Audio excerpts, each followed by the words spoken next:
Good afternoon. It's Tuesday, the 18th of April, 2017, just after 1 o'clock. Welcome to UK Column News. I'm your host, Brian Gerrish. With me in the studio, Mike Robinson. And we're delighted to say we will be joined by a live video Skype link by David Ellis from Strategic Defence Initiatives. Well, we better get straight into it. Probably we're heading into the most dangerous times that UK has been in for some considerable time. Well, Theresa May clearly jealous of Erdogan's attempts at dictatorship in Turkey, so she's going for her own. So today she has announced, as everybody I'm sure realises by now, that she chaired a meeting of the cabinet where they agreed that the government would call a general election to be held on the 8th of June. Now, of course, I had said that this would not happen because of the Fixed Term Parliaments Act, on the basis that you need a significant vote in Parliament, and that without 60%, a two-thirds majority in Parliament, she couldn't actually get this through. Well, we'll come on to that in a second. She went on to say some other things. She said, our opponents believe that because the government majority is so small, our resolve will weaken, and that they can force us to change course. She's talking about Brexit, of course. They are wrong, she said. They underestimate our determination to get the job done. She said Britain is leaving the European Union and there can be no turning back. As we look to the future, the government has the right to plan for negotiating our new negotiation with Europe, our new relationship with Europe. She complained, as I say, about parties getting in her way and so on, and she complained about the House of Lords getting in her way. She said she said they underestimate our determination to get the job done, and so tomorrow I will move a motion in the House of Commons calling for a general election to be held on the 8th of June. That motion, as set out by the Fixed Term Parliaments Act, will require two-thirds majority of the House of Commons. So I have a simple challenge to the opposition parties. You've criticised the government's vision for Brexit. You've challenged our objectives. You've threatened to block the legislation we put before Parliament. This is your moment to show you mean it, to show you're not opposing the government for the sake of it, to show you do not treat politics as a game. She said that, this was the bit that really got me, Brian. She said, every vote for the Conservatives will make it harder for opposition politicians who want to stop me from getting the job done. Every vote for the Conservatives will make me stronger when I negotiate for Britain with the Prime Ministers, Presidents and Chancellors of the European Union. Every vote for the Conservatives means we can stick to our plan for a stronger Britain and take the right long-term decisions for a more secure future. It is with reluctance that I decided the country needs this election, but it's with strong conviction that I say it's necessary to secure the strong and stable leadership the country needs to see us through Brexit and beyond. So tomorrow, let the House of Commons vote for an election. Let everybody put forward their proposals for Brexit and their programme for government, and let us remove the risk of uncertainty and instability and continue to give the country the strong and stable leadership it demands. Brian, I could imagine Theresa May standing in Nuremberg as she gave those comments. In front of the Reichstag. Yes. It's very, very dangerous stuff. I think this is the Tory party now going for the dictatorship. They haven't been able to manoeuvre and do what they want, so this is the attempt to get a substantial working majority. And I think we're going to see very sinister, dangerous policy coming out of this woman. Perhaps we can just pop her back on screen, because I think the image of her here is very interesting. She's clearly been made up, no question of it.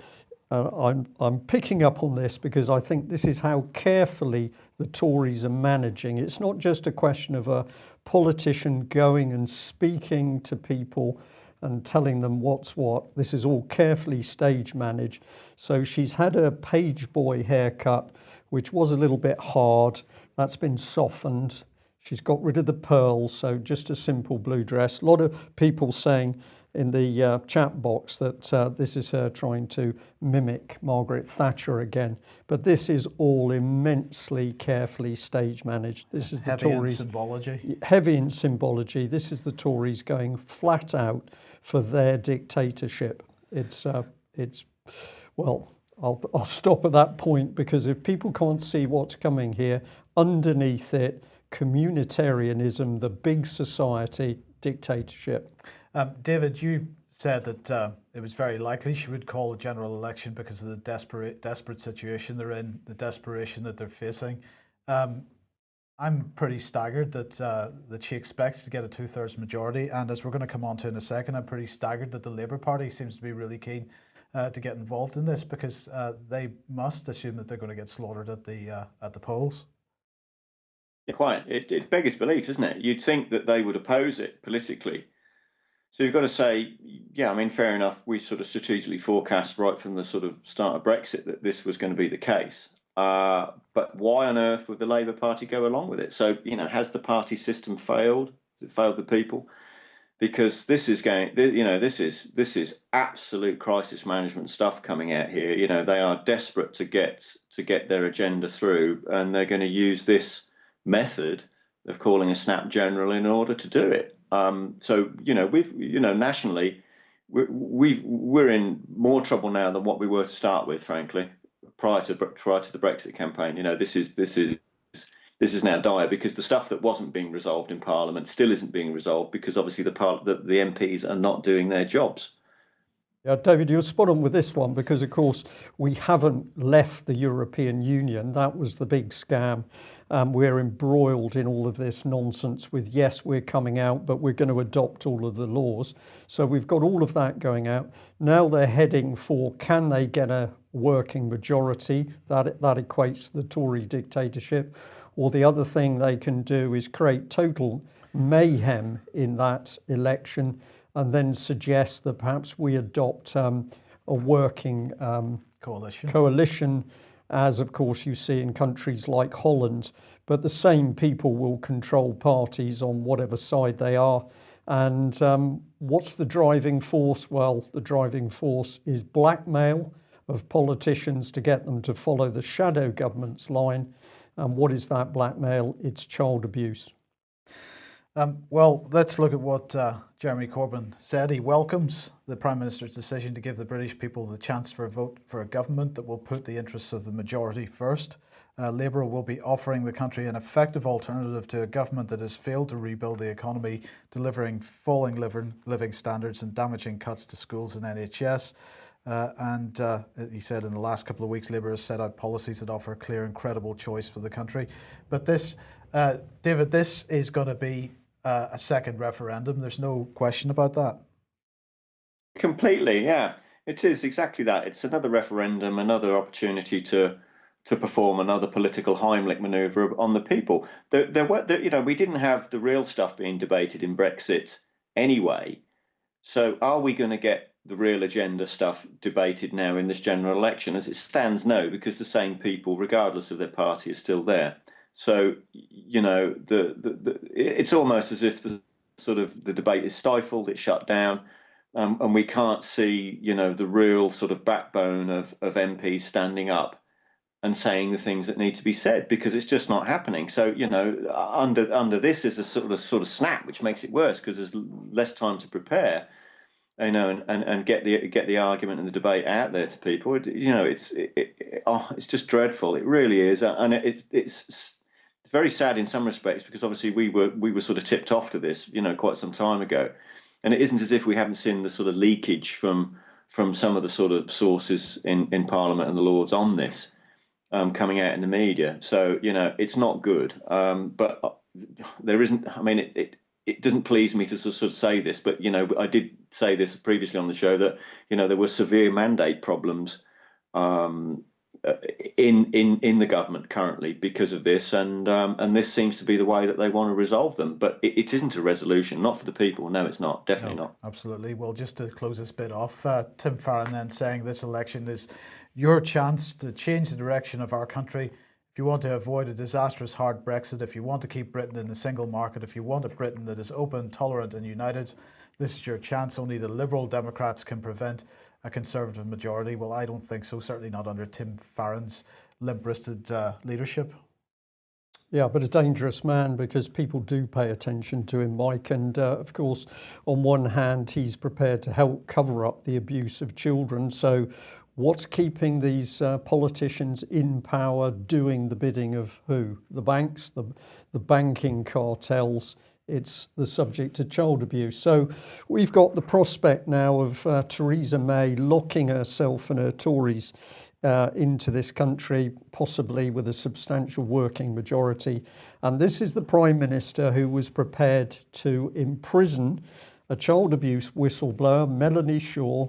So let's remember that Theresa May was Home Secretary for the whole period in which the state was aggressively trying to silence this very brave lady, because Melanie Shaw had not only been abused, had not only correctly talked about hundreds of other children being abused and some of them murdered, but Melanie Shaw, one of the many whistleblowers that held information on child abusers within the Westminster system. And what has Theresa May, the British Prime Minister, done? She's put this woman in prison. Melanie spent most of her time in solitary confinement, still in that situation as far as we know, because of what Melanie knows about British politicians and child abuse. So if Theresa May is the sort of woman we want as Prime Minister, I think we know what's coming. And if you're not sure what's coming, well, have a look at this, because this article in the Mail was over the weekend. Devon Social Services simply making up the law in order to take a little 4-year-old girl away from her mother. So the mother was branded too middle class to be a good mother, and the social worker took her daughter after she was, as the paper says, branded pushy for giving her piano lessons, and because the mum had the occasional glass of wine. Now, what did they do? They basically said, oh, we've made a mistake. They paid the mother £23,000. It's already acknowledged that the little girl is terrified and damaged as a result of the experience. The social worker keeps her job.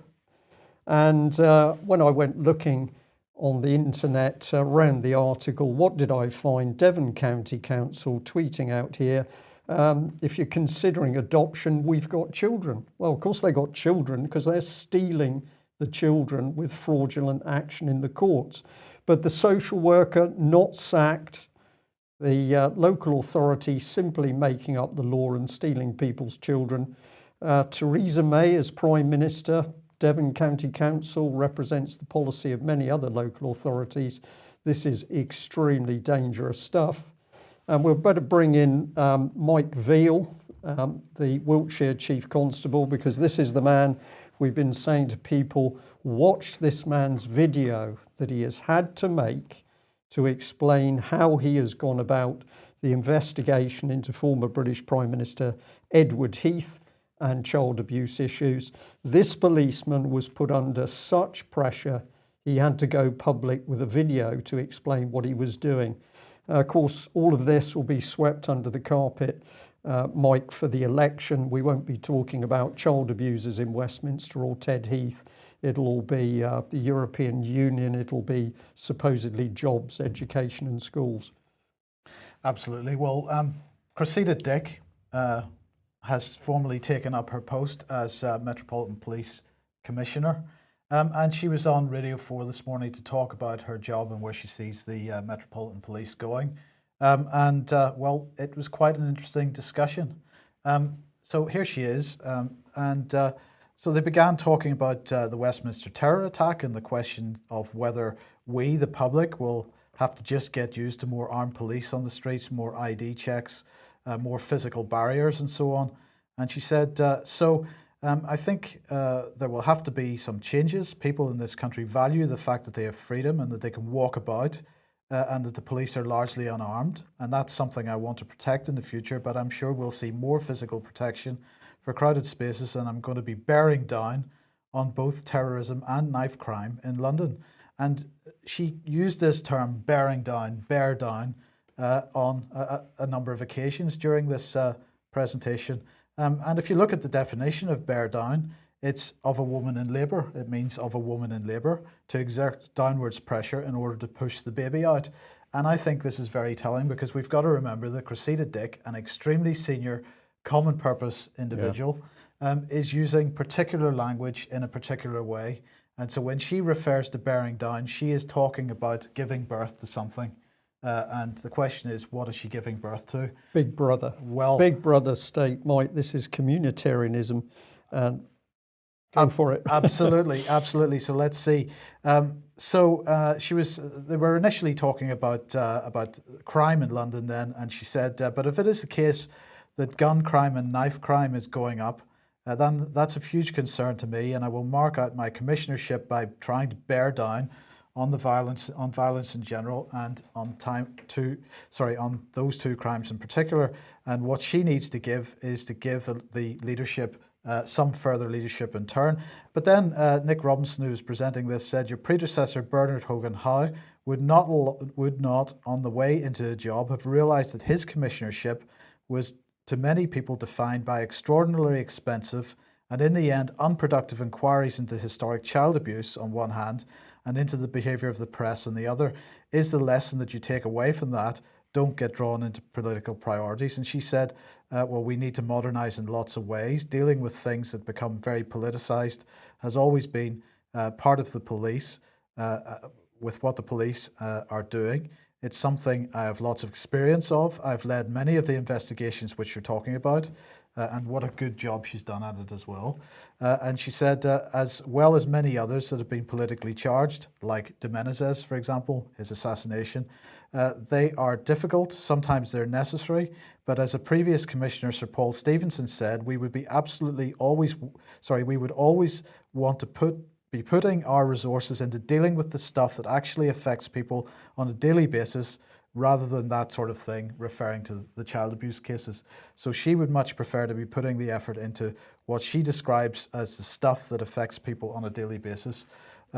What does that mean, Brian? So your children being stolen with lies, perjury, false testimony, false witness statements in secret courts, children being abused, that doesn't affect people. We want to get rid of all that. We want proper policing. What's her style of policing? Shooting people in the head 7 times, yes. I think. Yes. They then went on to talk about pre-crime, about it was basically Minority Report stuff. She was saying that that she started in policing. She's been using this phrase, digital police. And she was asked about that, and she said, I started in policing 34 years ago before any of these things were ever imagined. It's a brave new world, and what we're finding is that huge numbers of members of the public, particularly people from younger generations, want to contact us in all sorts of different ways, which are not about picking up the telephone or going to a local police station. The world is changing. We need to respond to that. We need to respond fast to that. We need to make the most of our ability to communicate with the public, whether they want to make a report, whether they want to renew a firearms license, whether they want to engage in a chat with their local officer. And she said, she started talking about how great it was that police officers are wearing body-worn video cameras, and that they're going to be getting mobile devices, and they're going to make sure that the right information is given to them when they're at the crime scene. So, of course, what she is echoing there is the policies of Sir Brian Levison with regard to the courts. And what's becoming clear is that we're going to see some kind of end-to-end IT delivery of so-called justice from the streets right up to the sentencing. Now,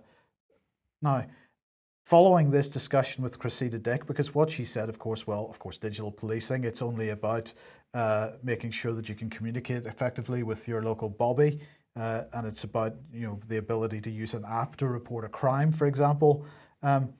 But we get a clue as to what's actually going on from a lady called Gloria Laycock, and she established the Jill Dando Institute. She is the Professor of Crime Science at University College London, and she was complaining that the police are recording crimes, for example, of stalking, bullying, fraud, or child abuse, without distinguishing which of any of those recorded crimes were cyber related.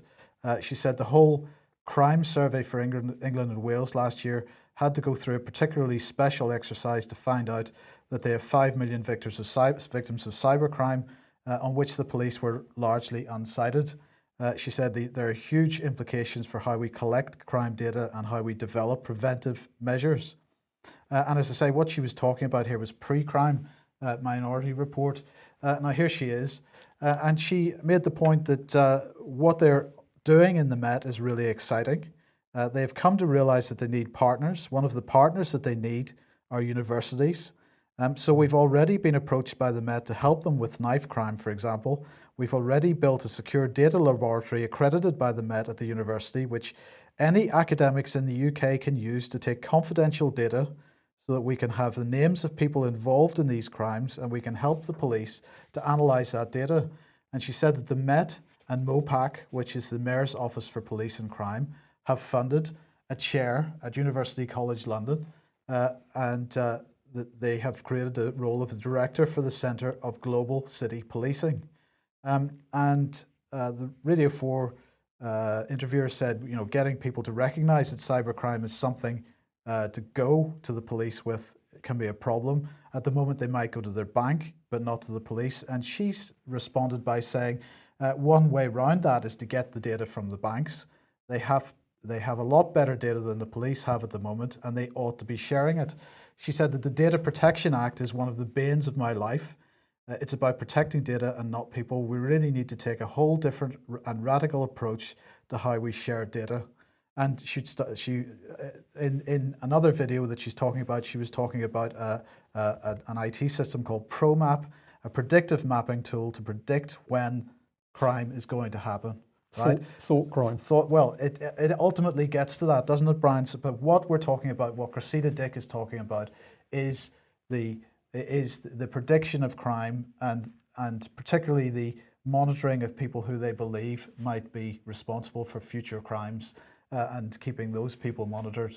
It is the brave new world. It's the brave new world, and the people monitoring. You don't know who those people are. You don't know what their values are. You don't know what their intentions are. Who is this lady at UCL? What does she really believe in? What does she get up to in her spare time? She's going to help monitor the data, but what do we know about her? Nothing. David, this is an unbelievably dangerous stuff coming to the surface. I think they're rushing. Completely, yeah. It's exactly that. Things seem to be accelerating rapidly on whatever your subject is, whether that be police, law, you know, finance, military, industry. Things seem to be accelerating really quickly. But this, with particular to this police thing of going into future prediction of crime, you know, the questions are quite right, Brian. Who's going to be predicting that, and who has control of it, and what's their agenda? Because, you know, my understanding of policing was to uphold the law and catch criminals. But this seems to be a completely different tack, and you know, quite sort of disturbing in terms of what the control of the powers are, what the separation of powers, and sort of where they're going with all this, because it does smack really of an Orwellian 1984. It really does. It's quite disturbing, because where's the debate? Where's the scrutiny? Who's setting this up? You know, why aren't the MPs doing this? Who are all these other people in this sort of, you know, NGO arena? That is the key point, isn't it? Because when we look at what's going on with defence and defence pacts, we're going to come on to one of those in a minute, and we look at just exactly what we've been discussing here, and none of this is being debated in Parliament. And so where is the parliamentary scrutiny, and where is the so-called, I mean, they're the ones that are shouting about the sovereignty of Parliament, Brian, but there is none, because the separation of powers have been demolished. No, the real government is now outside of Westminster, so it's amongst the civil service, it's amongst the NGOs, it's amongst the banking power, and what do we find in that area? Well, the organisation that boasted of its power was Common Purpose. An organisation created by international banks. It was then operating behind the scenes with Francis Maude in the Cabinet Office. He was supposedly the member, the Conservative member for Transparency, and Common Purpose was training the top 200 civil servants. And we know that the meetings where this was being planned, the minutes were doctored in order to make sure that the general public didn't know. So where is the government? It's not the government that you see MPs in Westminster. Something rather different is happening. And David, perhaps I've given you a cue there, because we've been saying this about the military and the military contracts. We'll come on to the military in just a moment, but in general terms, the shadow government is what's running the country. Yeah, or put another way, the decisions are being made in the shadows. That's, you know, so I'm just putting it slightly sort of differently, but the decisions are clearly being made in the shadows. The decisions are not being made by the people that should be making the decisions. It's being done externally. So, when people sort of see, oh God, this doesn't make any sense. Why on earth are the government getting rid of illustrious or getting rid of whatever? It doesn't make any sense. Well, it does if you look at it completely, the other way up. It makes sense for the other agenda, for the unification agenda, but all that agenda is being done in shadow. Yeah. Right. Well, let's look at something else. Tony Blair, the alleged war criminal. I thought things were going to improve, Mike, but okay, we'll stick on Tony Blair.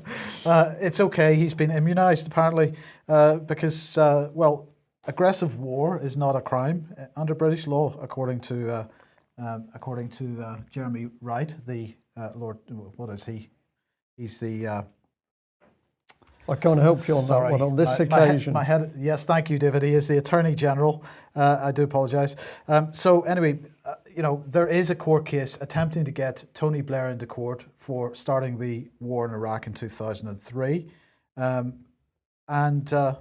Initially, that court case was barred on the basis of the Official Secrets Act. But an appeal went in, or at least an appeal is going in to get a judicial review of that situation. And Jeremy Wright has decided that he needs to step in to make sure that it doesn't gain any traction. What has he actually said? His spokesman said that Jeremy Wright is seeking to intervene in this case because it raises issues about the scope of criminal law. It's not unusual for the Attorney General to intervene in these sort of cases in order to represent the public interest. Well, his view is that the public interest is that aggressive war is an international law thing. It is not a UK domestic law thing. This is a bit ironic, bearing in mind the fact that we're about to roll up the entirety of international EU law and bring it onto the domestic statute books under the acquis communautaire. But let's not worry about that too much. He's basically saying that, as I say, the international law doesn't apply in this country, which is a bit unfortunate because in 2003, the Attorney General then was Lord Goldsmith, and he said at that time that aggression is a crime under customary international law, which automatically forms part of domestic law. So he clearly saw the situation as being somewhat different in 2003. But when it comes to the crunch, Jeremy Wright wants to protect Tony Blair. We have to wait and see where that goes. But I think a bit of public pressure needs to come to bear in this case.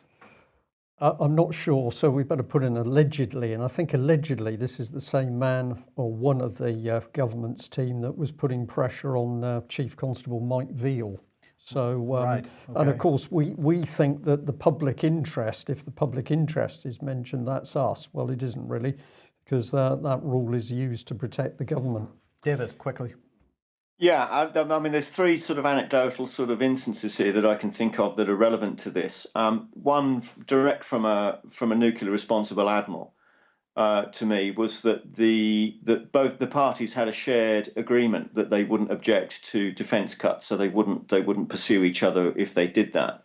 So that lets everybody know just exactly how the parties work with this. And the second instance is Rodney Atkinson and Norris McWhirter bringing charges of treason against Francis Maude and Douglas Hurd for signing Maastricht, and Nicholas Lyle ruling it out in effect, or effectively just kicking it in the stingers. And I think the Trump anecdotal analogy here, for me, frankly, is the Hermann Goering and the RAF agreeing not to bomb the relevant bits of their nice capital cities in agreement. Well, we won't bomb yours if you don't bomb ours. So this seems to be some sort of very much the base of this needs to be looked at in the Whip's office. What's actually going on in the shared Whip's offices between Labour and Tories here as to why they're not pursuing this, because there'll be a deal done clearly. It's not as if it's not very clear that obviously Blair's regime sexed up and fabricated a load of stuff here in order to justify and mitigate going to war and causing all this chaos out in the east. That's apparent now that was a load of tosh, and why isn't he being challenged and being made accountable for what occurred? So not good at all. Absolutely. We'll just remind ourselves, of course, that there is cross-party friendship under certain circumstances, because it was Kenneth Clarke that took Tony Blair hand in hand to the first Bilderberg meeting that Blair was at. So, you know, there was no party politics involved in that case when it comes to this kind of international issue. Yep. Okay, well, what are we going to do about this? Time is approaching fast for the great moot for the British Constitution Group in Nottingham. I've added this morning, there's a dictatorship coming. There is a dictatorship coming. And if you want to do your best to stop it, we need people now to come out of the trenches. We need people to show themselves. We need people to take action. What do we need? We need to reassert the proper rule of law in UK. We need to be talking common law and juries. And there is much to be done. So if you haven't got a ticket for that event, please get online, British Constitution Group, buy a ticket. You can pay on the door. I think it's going to be a phenomenal event. We've so much experience and expertise coming together to do with the Constitution, common law, money, children, policing, defence. It's going to be a really phenomenal event. There's still room, still tickets available, but we would like to get that hall full. Well, the good old BBC, I think this is just becoming untenable. Here's the BBC's headline: Prince William and Lady Gaga are discussing mental health. Now, of course, we've got members of the royal family now saying mental health is an enormous problem for everybody in the country. This is not to undermine the issue of mental health. Our comments are that we have to keep things in proportion. But are we seriously to take the advice of either Prince William or Lady Gaga on the subject of mental health? I just find this quite unbelievable from the BBC. This is complete nonsense. It's attacking the mind of the nation.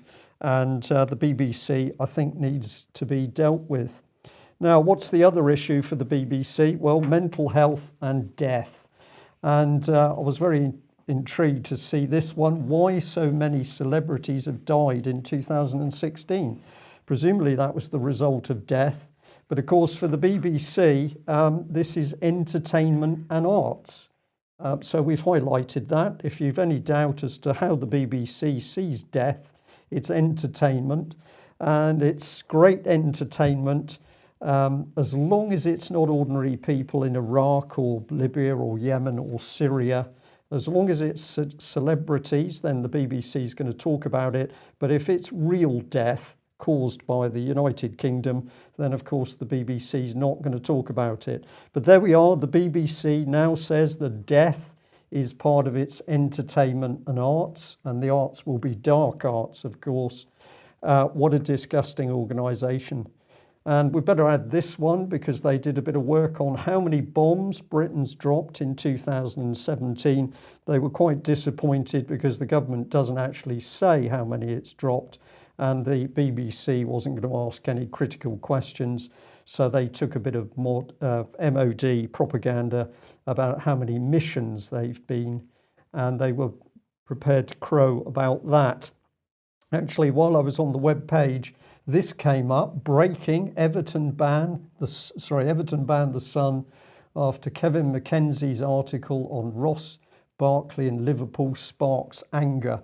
I have no idea what that breaking headline means. I know it is complete and utter rubbish of no significance, particularly when you see it against how many bombs Britain has dropped. Yeah. Is it me, David, or is the BBC, I think, is beginning to fall apart?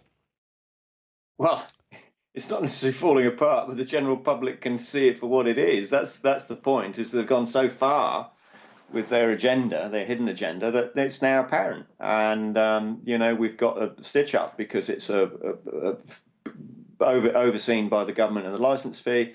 The whole thing just, if there's one thing that does need kicking in the stingers, it's the entire BBC. Yeah. Yeah, you're laughing, but we laugh as well, but this is such dangerous stuff.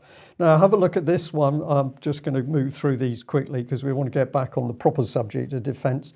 But death is always popular. So here's the Mail: 1 dead and 2 injured as US Army Black Hawk helicopter crashes on Maryland golf course. Well, I read through this and I was quite horrified because at one point in the text it says this: a golfer said the helicopter was flying sideways and pretty low when its tail suddenly flip up. Now, this to me was this was a grammatical error, and I'd just like to remind people that under the rules of full fact, working with Facebook, tips to spot false news. There's full fact. Let's just bring it in. It says, watch for unusual formatting. Many false news sites have misspellings or awkward layouts. Read carefully. So I think we can safely say there that full fact are labelling the Daily Mail as fake news. Yeah, good stuff. Or perhaps it's full fact that's the fake news. Indeed. Right. Well, I don't remember the BBC reporting this, Brian, but last week Michael Fallon was in India. And while he was there, he strengthened UK-Indian defence and security relations, apparently by creating a new defence pact. So this was the first meeting as part of the 2015 Defence and International Security Partnership.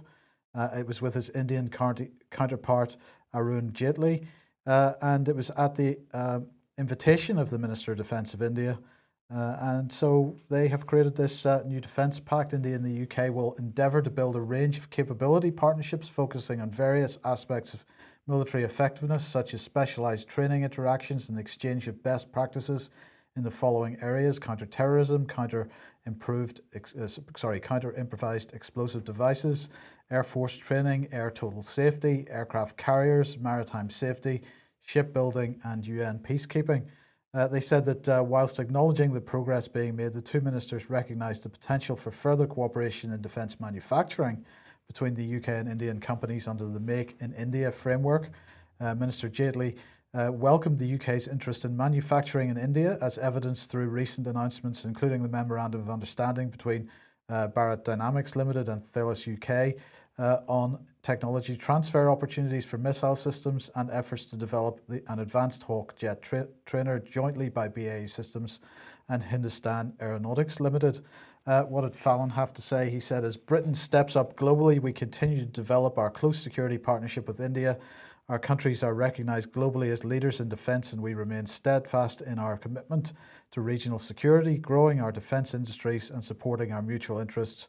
Our nations face the same threats, and we worked closely together to harness British expertise and Indian brainpower to develop cutting-edge technologies and equipment that benefit both of our armed forces, because we're going to manufacture everything over there, David, and they've got all the brainpower. It's breathtaking, isn't it? You know, our military and our industry is in absolute tatters. And Fallon's over there striking up another partnership with another country. You know, well, okay, that's fine, but they're a little late with this, aren't they? Because Russia are already in there substantially building their strategic ballistic missile nuclear submarines, and Russia are already in there building the nuclear capability to go on it. So, you know, really, what's actually the agenda here? Well, I mean, it's pretty clear that what India is doing is developing their manufacturing industry. They're developing their defense industry. We are collapsing our manufacturing industry, and we're manufacturing our collapsing our defense industry, and we're handing it over to other countries. This is, well, we would say this is treason, would we not? Well, that's for the great general British public to judge, isn't it? You know, so that's up to them. And it is utterly breathtaking to see that, you know, the wanton mismanagement within our own armed services and our own industry, and yet this is sort of going on. You know, we've just seen him do it with the Germans. He's announced an enhanced defence union with the Germans, which is obviously military union or continuation of military unification, and then he's over there doing it with India. I mean, what's next? You know. Well, let's show you what's next. We'll run through these really quickly, so we've got a bit of debate in the few minutes remaining. Have a look at this. Sun report saying that the Type 26, which is they're just about to start building, got a little bit of a snag because they've chosen an American launcher for the missile system, but we don't have any of the particular missiles that are suitable for that launcher, and we haven't got the money to buy them. So we've got another problem with another warship.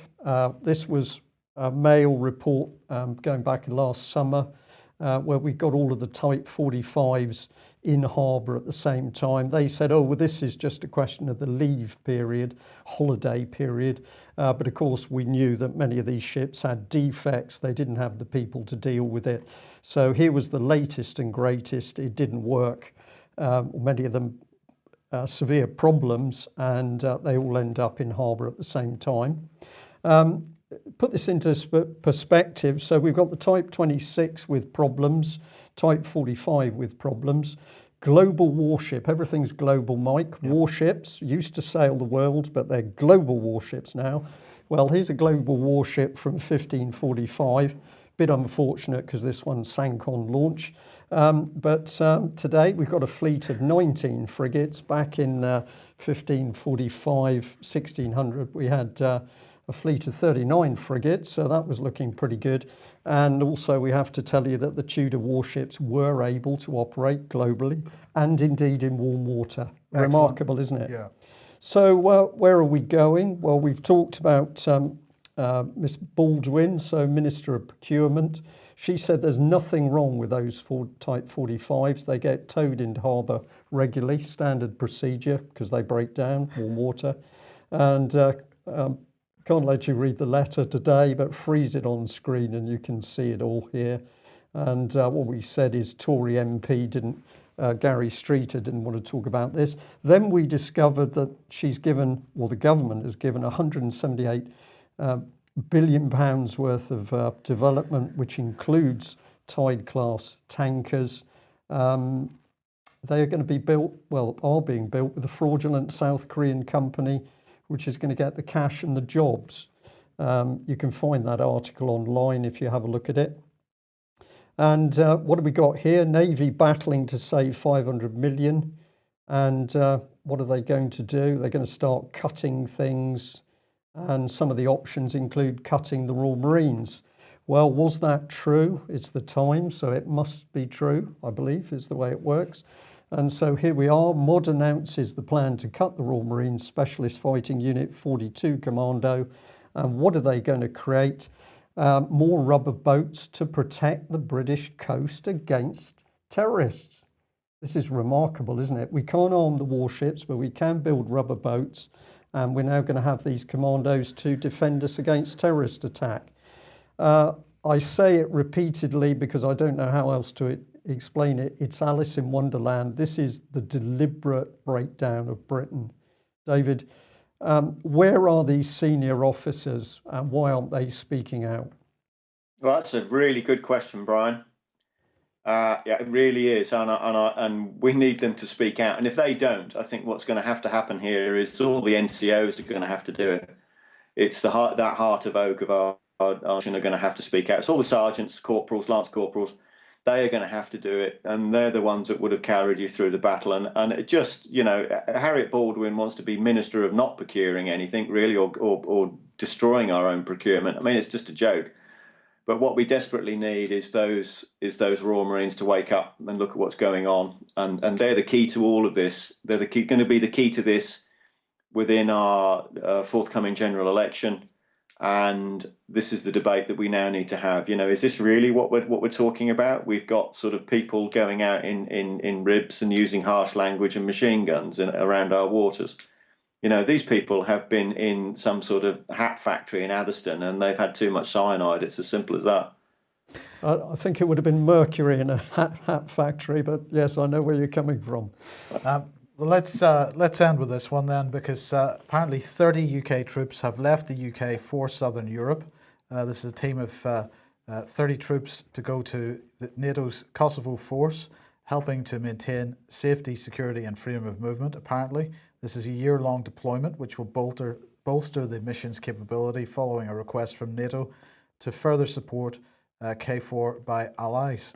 Now, what did Michael Fallon have to say? This deployment of troops demonstrates how we remain committed to supporting security and stability in the Western Balkans region. NATO remains a cornerstone of our defence, and by defending the security of Europe, we strengthen our security at home. This deployment follows support the UK provided in Bosnia and Herzegovina in 2015 to the EU force, EU4. So we're continuing to push with EU military union.